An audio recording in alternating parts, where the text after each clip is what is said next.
today we join Sue McDonald and Dr. Vohra, and we discuss all things hormones, HRT, and how that impacts training, fitness and health.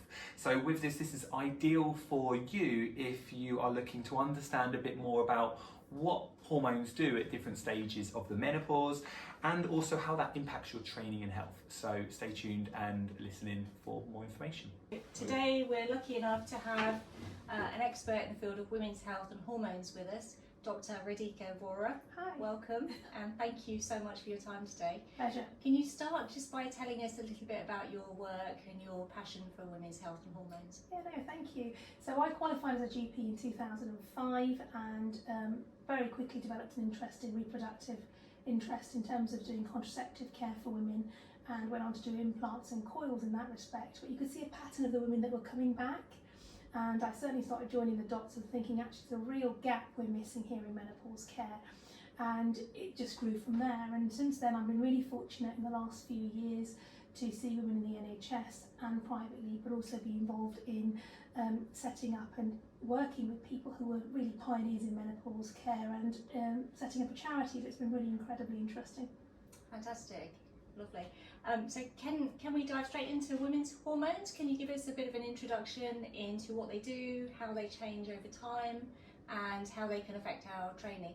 Yeah, I mean that's an enormous topic in itself, but this is where we understand more and more as time goes on. At the moment there's so much research being done into women's bodies and the impact of hormones. What we know so far is estrogen is one of our master hormones, so to speak. Every cell in your body has estrogen receptors, and estrogen will bind to that cell and then it can perform at its best level. Our bodies are really good at compensating, as you know. They will perform less optimally, but to perform its best, estrogen is involved in every process. So what women, and in particular as female athletes, will go through is changes in their hormones at particular stages of their life. And we could call these the 3 Ps. So puberty, perimenopause and pregnancy, or the other way around, puberty, pregnancy and perimenopause. So these are the 3 stages where the hormones will fluctuate to a point that it will be apparent that they're changing. Otherwise they carry on in a really nice rhythm and they're really regular and we barely notice them, we just function. So every month the cycle would happen, and we've always focused on it being very much about whether you want to have a baby or not, but actually we know the hormones do so much more around your body in that way. Okay, so pre-menopause or puberty stage, our hormones every month are fluctuating nicely, making things happen in the background. How can we work with these hormones to maximise, to get the best out of our training? That's a really important question. Again, lots of people are looking at that at the moment and trying to put this together, but what we know at the moment is in the first 2 weeks of your cycle, the ovaries will be stimulated by a hormone from your brain called follicle stimulating hormone, and they would start to make a peak of estrogen. And this is when a woman would notice the energy levels are higher, feeling more energetic and possibly feeling at their best. 2 weeks in, that's when ovulation occurs and the ovary releases an egg.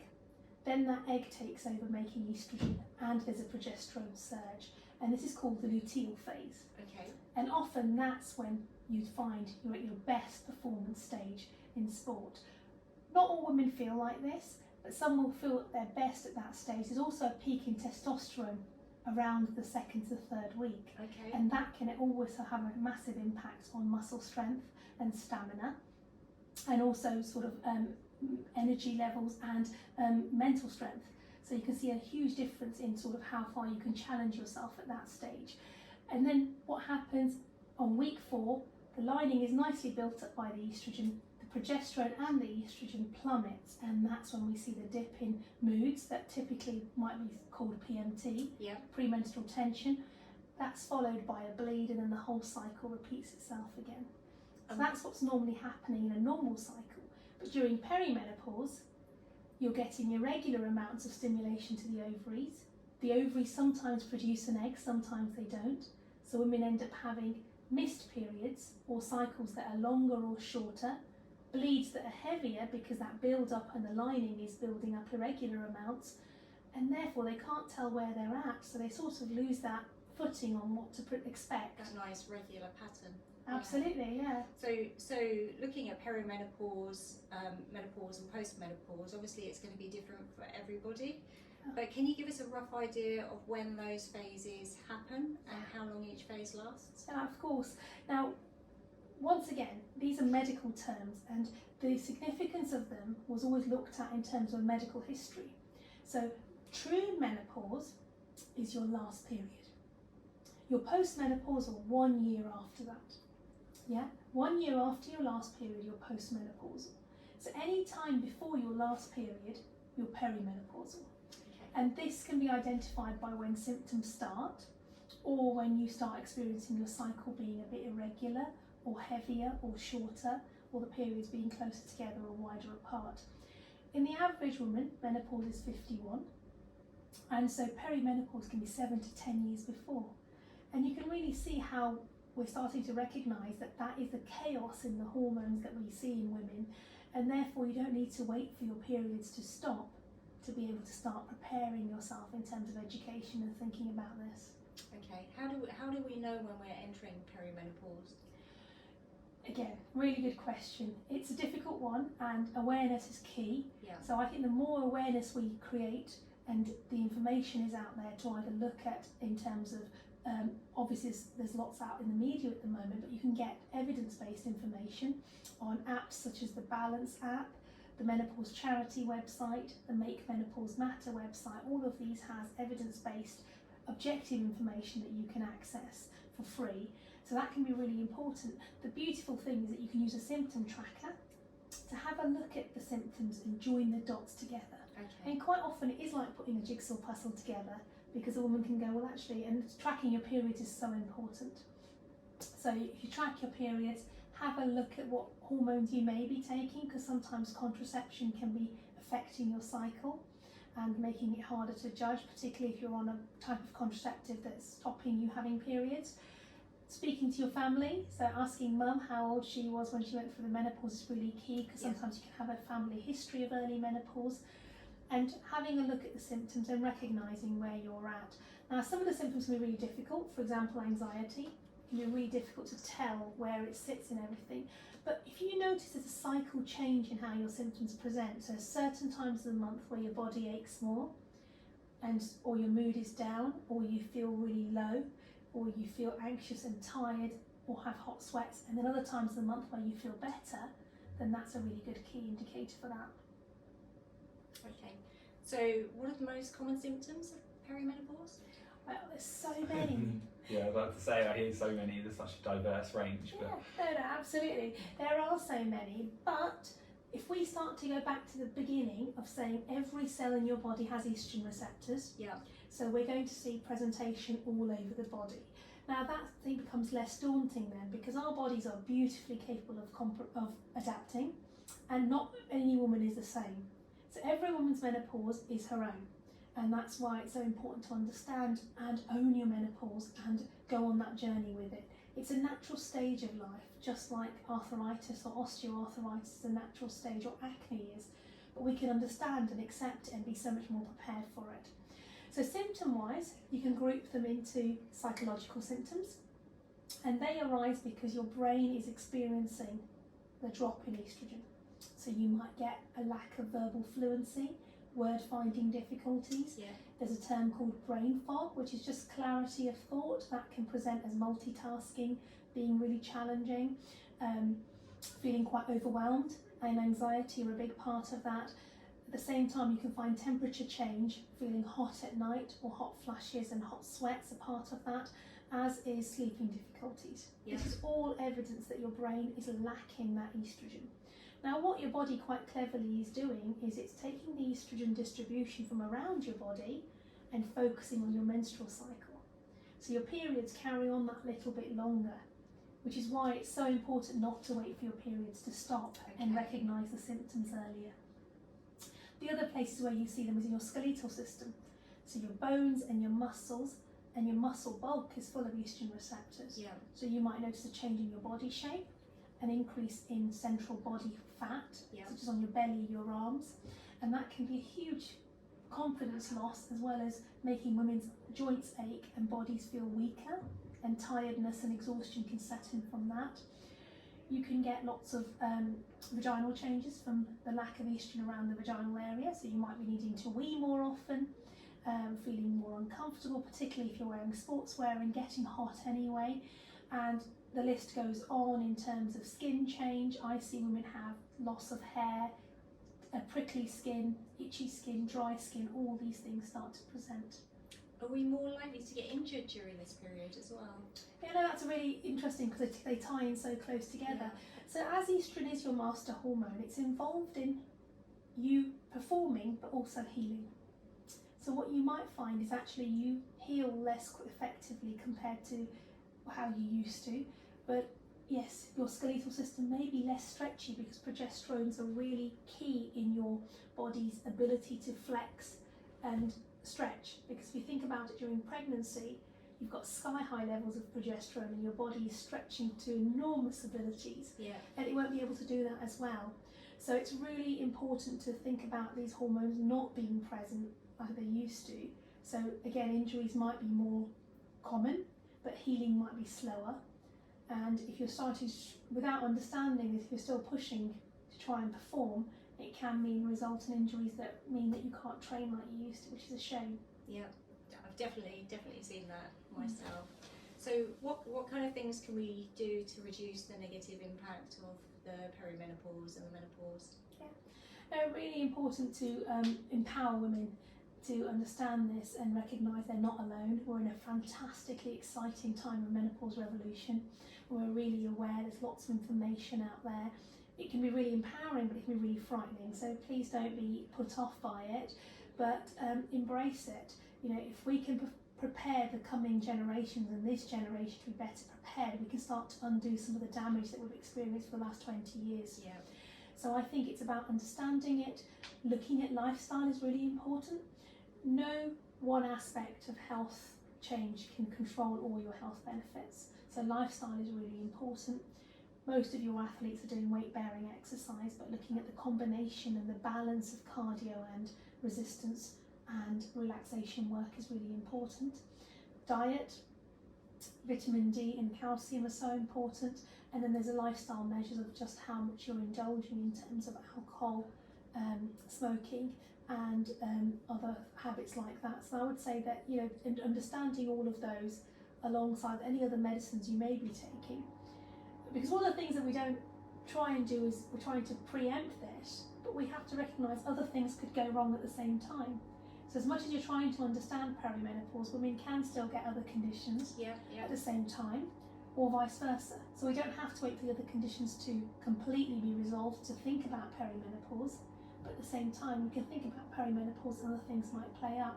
But I certainly see a change when the estrogen level drops, particularly, for example, I've seen some people with asthma who suddenly find that their breathing is playing up a lot more when they're perimenopausal. And therefore, you know, taking steps to look into that can empower them to carry on not only with their sport, but look after their other health as well. Okay. Where would you start with that? Where would you advise people to start if they feel that they're starting to suffer symptoms of perimenopause? Yeah. Where should we go? No, it's a really tricky one, isn't it? And I think that we obviously have a really difficult time with access to services at the moment with a shortage of clinicians and post-pandemic, it's really difficult sometimes. I would say, Pete, there is so much information out there that you can start off knowing a bit more about. So whether you don't feel isolated, look at your community, or if you're in a workplace, there might be a menopause policy. Have a look at the Menopause Charity Symptom Tracker. There is an app called the Balanced Menopause app, which is free and NHS approved, and you can track your symptoms on that, and very quickly you'll start to put the pieces together. At the same time, it's worth having a think about what your history is, like I said before, in terms of what's happened to you medically and also your family history. And it might be important then to think about whether there's any family histories of diseases that we do talk about, like breast cancer or ovarian cancer. And one of the best things can be to think about phoning your practice and asking if there's a clinician who's really interested in particularly seeing women who are perimenopausal, or it could be your practice nurse, It doesn't always have to be a GP. Quite often as a trainer I've found GP trainees are brilliant because they have slightly longer appointments and they're really interested and they're kind of hot on the hot topics. So it is really necessary to always go and see a GP, and if you are really exploring all those options and keen to look at other avenues, there are of course private appointments as well. But I think the groundwork really is about empowering yourself and understanding. Most of the women that I see are doing all the lifestyle measures, and that's when we can start thinking about starting to substitute and replace some of those hormones that they're missing. Yeah, can we talk about hormone replacement therapy? Of course. So should we consider hormone replacement therapy? What are the risks versus the benefits? So for 2 decades we've been told about the risks of HRT, and it's done a huge amount of damage because those risks were not statistically correct and they were exaggerated. So we have a lot of undoing to do, and we're doing it in a very quick way at the moment, but we still need to keep working at it. Anything that we take carries risks, and quite often when we look at contraception, for example, there are risks attached to contraception as well, but we balance that against the benefits of not getting pregnant at a time where it might not be suitable or right. So all medicine involves an assessment of risks versus benefits. What we're in a beautiful climate now is we have body identical, safe HRT, a bit like replacing water with water. What we were doing in the past was almost like replacing water with a carbonated, sugary synthetic drink, which wasn't like for like and carried side effects, and those risks were then exaggerated. What we do know is for a woman who takes any type of HRT, the risks of long-term impacts such as breast cancer is lower than a woman who smokes, drinks more than 2 units every night and doesn't exercise. So we know that when we put it into the context that for the majority of women the benefits of HRT, and we haven't talked about some of the long or the short-term benefits yet, but the benefits of HRT will often outweigh any risks. And the risks are very, very small when they're taken in the right way with the right understanding. And for the vast majority of women, the risks are not significant at all in the short term. And particularly we've got data to say that up to 5 to 10 years use can be really, really safe for women. So what are the benefits of HRT? So one, in a nutshell, the benefits can be short term. So when you have a woman who's on her struggling with stamina, hot flushes, of any of those 38 symptoms that we see, and is debilitated and lost herself in the process. I mean, I hear this on a daily basis. I'm lost. I'm no longer myself. I don't recognise myself. Feelings of anxiety, guilt, and not to sound morbid, but actually there's a huge hike in suicide rates in women between 45 and 55, and the commonest denominator there is perimenopause for all women, and we see this regularly. So it's really important to recognise the mental health impact of these invisible symptoms. So the short-term benefits are that there is an improvement in the symptoms, and again on a daily basis I see women who can function again, who can feel strong enough to perform, to enjoy life, and we see a lack of pleasure, a lack of presence in life, and that can improve. Long term, there are enormous benefits. I mentioned some of the brain symptoms earlier. Yeah. So they are not just harmless or something to laugh about, like hot flushes or word finding. It's something that women have almost cast aside or society's accepted, but actually they are a marker that you're getting changes in your brain tissue, which is the precursor to some of the changes that we see with dementia. So the long-term benefits can be reducing your risk of developing dementia, reducing your risk of developing heart disease, and that can be as high blood pressure, high cholesterol, heart attack and stroke, and reducing your risk of bone disease. So we see a massive reduction in bone density in women from the age of 30 onwards, but that really jumps up in the 50s. And particularly in women who might have a past medical history or have other risk factors for bone disease thinning, such as being a smoker or a small BMI or having low vitamin D or calcium or other reasons, that can have a massive impact. And women are very much much more likely to get osteoporosis, which is thinning of the bones, Yeah. than men. And we've always put that down to just being an element of female ageing, but we now know that estrogen plays a fundamental part in repairing your bone. So long term, the benefits are that your quality of life is better, you function better, which is often worth so much, and that's where the benefits come in versus any small risks, but you reduce your risk of developing heart disease, brain disease and bone disease. That's fantastic. Can it help us in terms of our running as well to offset some of the decline that we might see? Yes, no, definitely. Now, running is an intense sport and it takes a lot out of your skeletal system. Yeah. It's brilliant for so many different ways, for cardiovascular health, for mental health, but it is high impact. So it's really important to have those things looked at and have the best baseline for it. Certainly women who take HRT will often have a reduced injury risk, and with knees and other, the joints that are taking the most impact with knees and hips, that can make a huge difference. So yes, I think it's definitely something worth considering. In practical work, I see women who come in and their cholesterol improves, their blood pressure is lower, because we see a hike in the inflammatory process in the body, and that's why hot flushes are not harmless.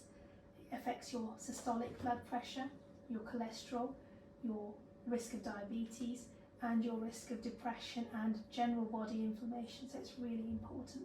Huge. And alongside the bone health, what you find is that you're losing muscle mass, and that's a really important area, because one way you're really requiring a lot from your muscles to be able to run, but there's on average a 2% loss of muscle mass every year without estrogen. And there's the third hormone of testosterone, which is involved so much in muscle bulk. And so as you're losing this muscle mass, you're getting more exhausted and you're getting fat deposition in response to not having enough estrogen, and it all just leads to a much weaker body. Okay. So when would be the best time to start HRT, and how can we make sure that we're on the right kind of HRT for us? A really interesting question. I think everyone's very unique and individual, and it has to be for the individual.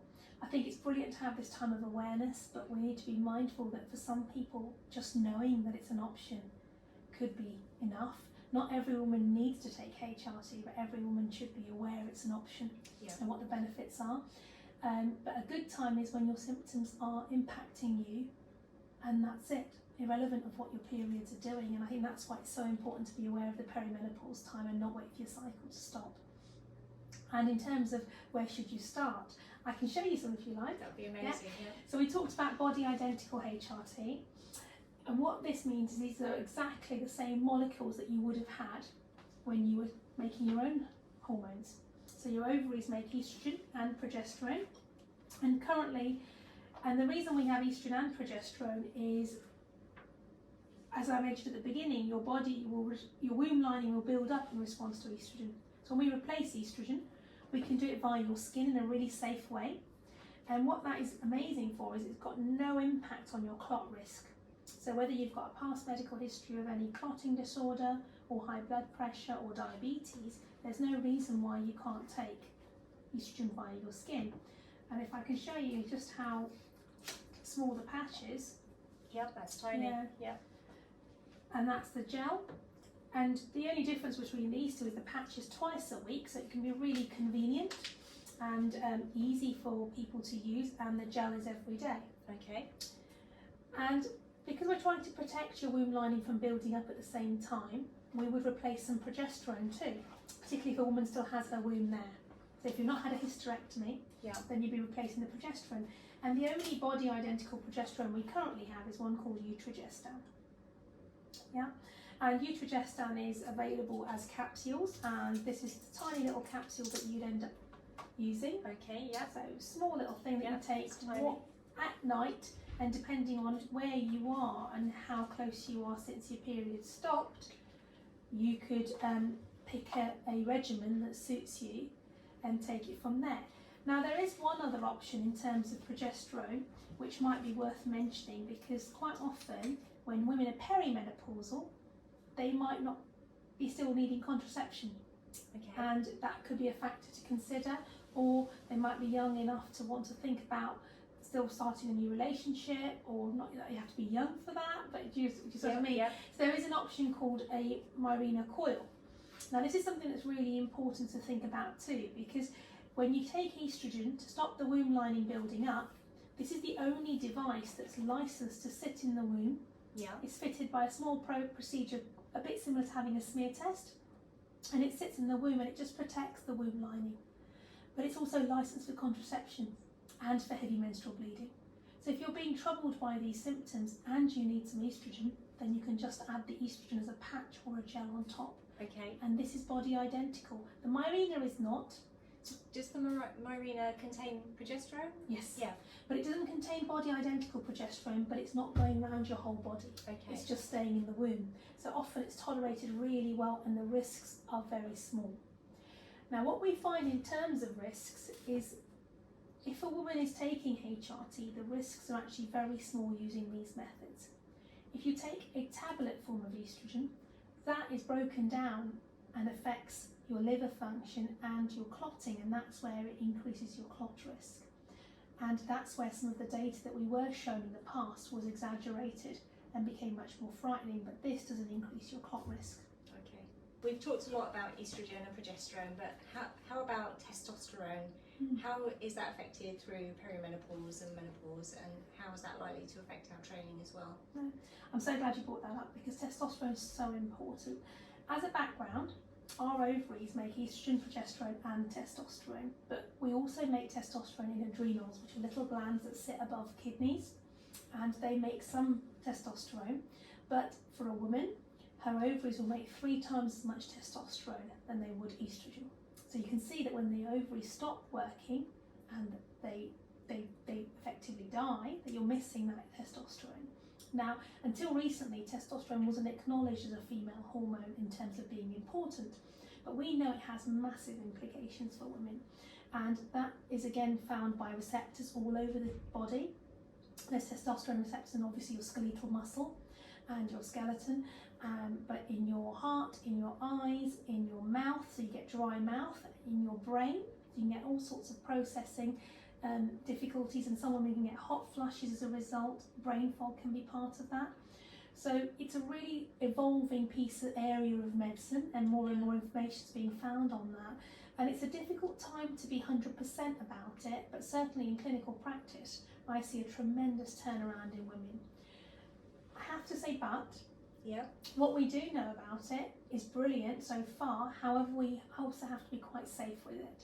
Because it's an area of relatively new practice, sadly we don't have a female licensed testosterone product in the NHS or made available in the UK. So the one that we do have, we either use male products off licence, or we have one imported from Western Australia which is available in the private sector on private prescription. And that is the reason, because of the licensing. So we can use the off-licence products, but what we need to do is, before we step to testosterone replacement in women, is make sure that they've got adequate estrogen. And this is so, so important. It becomes quite simplistic to just think of these hormones like just topping up. What we're really doing is rebalancing. So I like to think of it not as replacing the hormones, but rebalancing. And we need estrogen to break down the testosterone to metabolize it. So you must make sure you're adequately estrogenized, i.e. you've got enough estrogen before you start testosterone. Now you can either do that by looking at your symptoms, in that everything that you felt before you started estrogen is better, but the things that you're lacking is energy, libido, mental strength, verbal fluency, word finding, those sorts of cognitive symptoms. Or you can have a blood check to have a look at your levels and see where they're at. That was one of our questions actually, was, should we be getting regular blood tests to monitor hormone levels ongoing? Okay, that's it's the guidance that we have to base menopause care on currently in general practice were released in 2016. Unfortunately, they've taken so long to act upon that they're a little bit dated. So in those guidance, there is no reference to hormone checking on the bloods. There's referencing to checking the hormones to diagnose menopause, but nothing in terms of monitoring. What happens in practice in real care is we're realising that every woman is slightly unique, and you may not absorb as well from your skin, or you may absorb really well. So while you're up titrating doses to symptoms, it can get tricky sometimes, so it can be worth doing a level. And that one test can tell you quite a bit, and particularly if you're giving every type of HRT tweak 3 to 6 months to see an effect, it can be worth doing a level.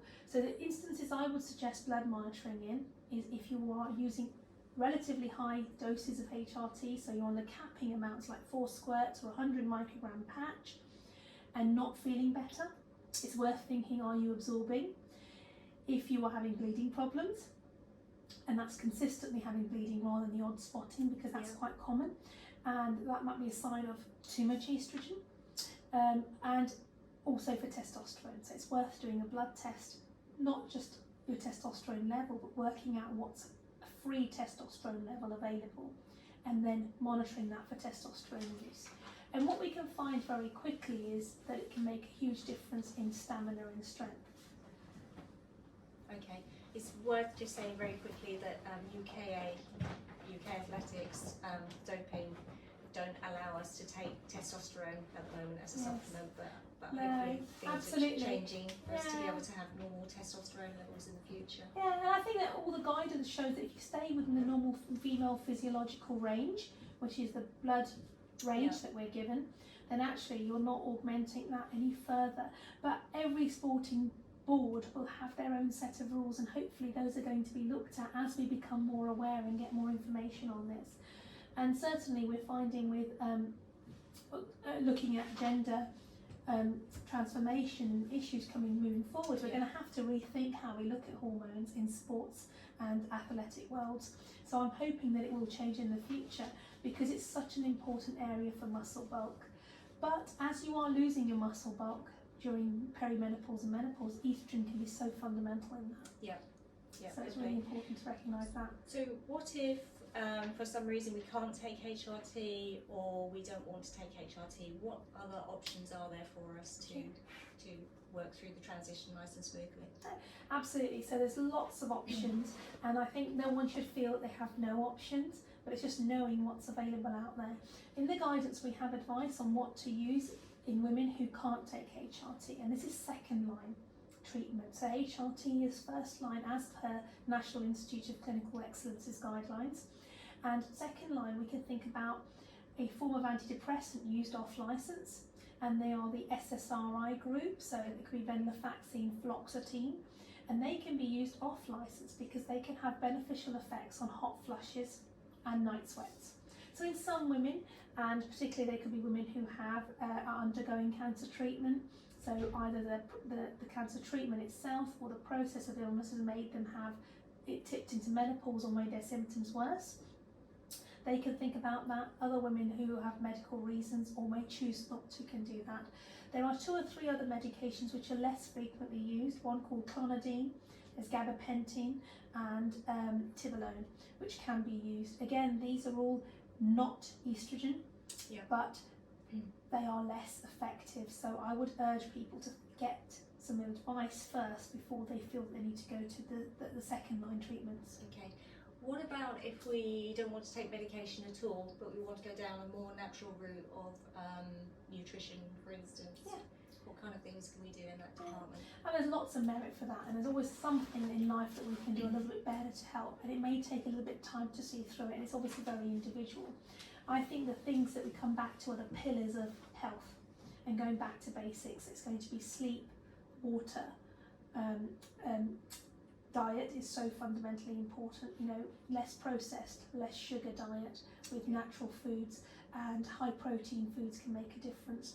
And I'm not a nutritionist, but one of the things we find is, particularly in terms of hormonal content, avoiding hormone related food, so GM food, or eating grass-fed meats if you can, and changing that. There's some foodstuffs such as eggs, nuts if you tolerate them, oily fish can make a huge difference, as can phytoestrogens. So for some women, having a soya-richer diet can definitely help some symptoms like hot flushes. And calcium and vitamin D are fundamental as part of that as well. So if you start looking at all the balance in terms of lifestyle, it can make a huge difference. There are a couple of social culprits like smoking that I think has global health detriment, and I would never first line is to stop smoking and emphasise that, but also alcohol. It's the most easily available, highly misused drug in our society, and so sticking to normal healthy limits of alcohol and avoiding binging does wonders for your body. So just emphasising that. The challenge really is a lot of the time when I see women who are struggling with menopause and perimenopause symptoms, we can start using alcohol as an anchor to help sleep, to help anxiety, and that's where I would say look at other methods. Yeah. Okay. If we decide to use HRT, how long can we stay on it for? And when we decide to stop, are we still going to have symptoms of menopause? Yeah, no, absolutely really good question. So, until recently, it was always a thought that you take it for the shortest time possible at the lowest dose that gives you symptom control. That's starting to be rethought now. What we know is the benefits for your heart, brain and bone seem to appear around 5-year use and continue for 5 years of discontinuation. So once you stop, you seem to have that in your body for about 5 years. So we want to try and avoid these peaks and troughs in life. So I would say continue as long as the risks are small enough and the benefits are high enough for you. What we do find is if while you're on HRT as a woman ages, and this could be looked at in 5-yearly spells almost, the dose of HRT will probably get smaller, and it needs to be looked at like any medication in the rest of your health with medication reviews, and I would recommend at least an annual review. No woman should be put on hormones and then never reviewed. It should be looked at again just like you would for thyroxine or insulin or for diabetic medications. But you did use the word natural in terms of wanting to go through it naturally, and I don't think this is unnatural. I think we have to take away from the fact that taking HRT is unnatural. I think we're in an era where women are spending 40 plus years in a postmenopausal state, and to expect longevity and health span in that is not realistic without some sort of hormonal support. So women may live longer than men, but they certainly live poorer health than men because of lack of hormones. Yeah, so it's because we've outlived our natural lifespan because of our progress that actually we're experiencing this. So it's a natural way, as natural as taking hormones for thyroid or diabetes. So it's a deficiency that we can then rebalance. I think when people talk about perimenopause and menopause, there's an awful lot of talk about the negative side of the transition, all the symptoms, all the loss of strength and bone density and all that kind of thing. Are there any positives that we can think about when we're going through menopause? Yeah, I think there are. I think we're in a really exciting time in trying to recognise them. I think the positives are it can be very empowering. For many women, it can be liberating not to have periods. Yeah, it can be financially really, reducing in terms of that burden of sanitary protection. It can form a huge community. It can lead to a lot of cohesiveness, and you often find women needing their tribe. And you do connect over this. I think we can support each other so much. And we're at a moment now where we are fortunate enough not to help that perimenopausal group of women, but actually the coming generations of girls. Hopefully menopause education is entering secondary schools, so girls are going to understand so much more about their cycles. And like we talked about at the beginning, if we can take away the fact that cycle control is only about not getting pregnant, we can add so much more educational layers to this. And finally, one of the best things that's come about this revolution is that we're starting to research into female bodies and brains. So until 5 years ago, there was no research into female brains. It was extrapolated from male brains. Wow. And we now know we're so different. And that is, we're 51% of the population, so we deserve a bit of our own research. Absolutely. Yeah. So it's, so there's lots of positives coming to it. I think we all have a part to play in this. I can only chip away at what I can chip away at, but if we all do our bit as employers, as family members, as communities, and as health professionals, we can chip away and make society better. Because actually what we have is very clear evidence that the health of a woman predicts the health of society moving forward. She has the biggest influence on not only her own children, but also those around her. So as sort of moving forward, there's huge momentum to be gained from this. and it's an exciting time for, in my opinion, and I think there's lots of benefits to it. But we can't look back at what was not done well, but we can look forwards and drive research, drive stock.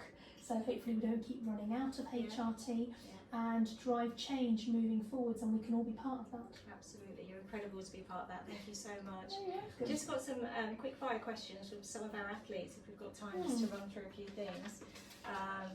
So one lady says, according to my doctor, I'm most likely at perimenopausal stage. I find I'm bloated a lot, especially in the evenings, and it can make running uncomfortable. Is this a symptom, and can I change it with diet, as I'm not sure if I'm ready for HRT medication? So yeah, because all your body has estrogen receptors, your gut does too, and our gut's very sensory.